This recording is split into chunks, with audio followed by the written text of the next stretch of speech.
Hello বন্ধুরা, welcome back to my channel. তোমার সবাই কেমন আছো? আশা করছি ভালো আছো। তো দেখো, সরস্বতী পুজোতে আমাদের ১ বছর হয়নি বলে আমরা পুষ্পাঞ্জলি দেব না। তাই এবছর পুষ্পাঞ্জলি হবে না।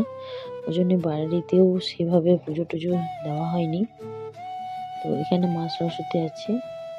আমাদের বাড়ির যে মা সরস্বতী সেটাকে ভালো করে পরিষ্কার করে মালা পরিয়ে রেখে দিলাম। এখানে বাবু পাশের বাড়ির একটা কাকুদের বাড়িতে গিয়ে আমার বাবু পুষ্পাঞ্জলি দিয়ে আসবে। ও দিতে পারবে, আমরা পাবো না। তো চলো সরস্বতী পুজো বাকি দিনটা এবারে পুষ্পাঞ্জলি ছাড়াই সারাদিনটা শেয়ার করি।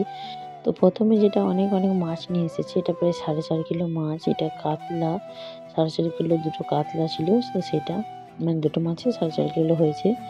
আর বেশ অনেকটা পরিমাণ তেলও বেরিয়েছে সেই মাছটা। তবে ঘটিদের এই সরস্বতী পুজো গোটা সেদ্ধর একটা বিরাট ইমোশন আছে। সরস্বতী পুজোর দিনে প্রচুর রান্না হয়, আর গোটা সেদ্ধ হয়। আর সরস্বতী পুজোর পরের দিন সেগুলো খাওয়া হয়। মানে সরস্বতী পুজোর পরের দিন আর রান্না-বান্না হয় না। এগুলোই খেতে হবে আরকি, সেটাই নিয়ম। এটা মা ষষ্ঠীর নিয়ম। মা ষষ্ঠী হচ্ছে শিল নোড়াটাতে পুজো হবে এবারে। তো দেখো, একবার মাছ নিয়ে এসে ওগুলো ধুয়েছি। আর এইখানে কাতলা আছে, রুই আছে। এইগুলোতে রুই বেশি আছে। একটা ছোট্ট মতো কাতলা আছে। তো এটা আরও 3 কিলো মাছ আছে। অনেকগুলো মাছ এই কারণেই, ঘরে লোক কম হলেও বাইরের কয়েকটা খেতে বলা হয়েছে। আর লোকজন নিতেও আসে এখানে। সারা বছরে ওরা একবারই আসে খাবার নিতে। তো সেই জন্যই বেশি করে মাছ ওদেরকেও দেওয়া হয়। আর ঘরেতে সেরকম খাওয়াও হয়, লোকজন আসে। তো চলো সারাদিন প্রচুর কাজ, চলো কাজগুলো করি। তো সারাদিন এত কাজের মাঝে তোমাদের সঙ্গে আর কি রান্না কিছুই শেয়ার করা হয়নি। তো এখানে ষষ্ঠী পাতা হয়ে গেছে। এটা দেখো, গুগুলি আছে এখানে। আর এটা ঢাকা দেওয়া রয়েছে, এটা শিল নোড়াটা। শিল নোড়াটার কোলে অনেক বাঁশপাতা, শালপাতা অনেক দেওয়া আছে। পোড়ো মুরগি দেওয়া আছে, গামছা ঢাকা দেওয়া আছে, হলুদ গাজলের টিপ দেওয়া হয়েছে, দই আছে।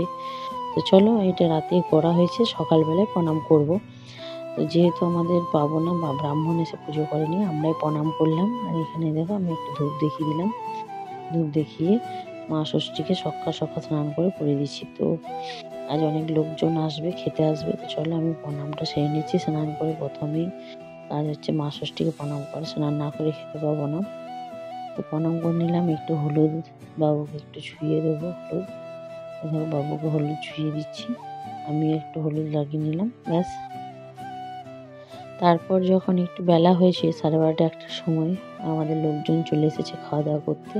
এই দেখো, গোটা সেদ্ধতে বেগুন, গাজর, বরবটিটা ভেজেছিল শুকনো খোলায়। অনেক সবজি এখানে চলে এসেছে।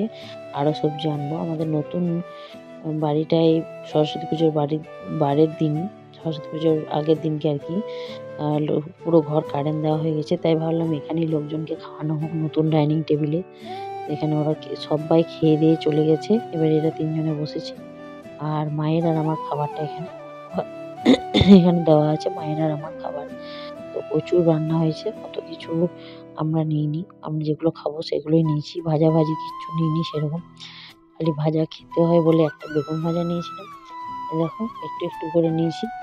তাও আরও ভাজাগুলো খাইনি। এবার খাওয়া দাওয়া করে সবকিছু গুছিয়ে আবার যারা নিতে আসবে তাদেরকেও দিতে হবে। তো এই ঘরে খুব ভালো লাগছে। আজকে ১ম দিন আমরা শুরু করলাম খাওয়া দাওয়া। মানে কাজ হয়নি, রেগুলার নয়। লোকজন আসবে বলে ডাইনিং টেবিলটা এখানেই ছিল, নতুন ডাইনিং টেবিলটা। তো সেই জন্যই ভাবলাম যে এখানেই খাওয়া দাওয়াটা হয়ে যাক। তো যারা নিতে আসবে তাদেরকে এরকম চলে এসেছে, আর এরকম করে দিতে হয়। ওরা নিজেদের জায়গা নিয়ে আসে আর আমরা এরকম করে দিতে থাকি। এরকম প্রচুর লোক আসে।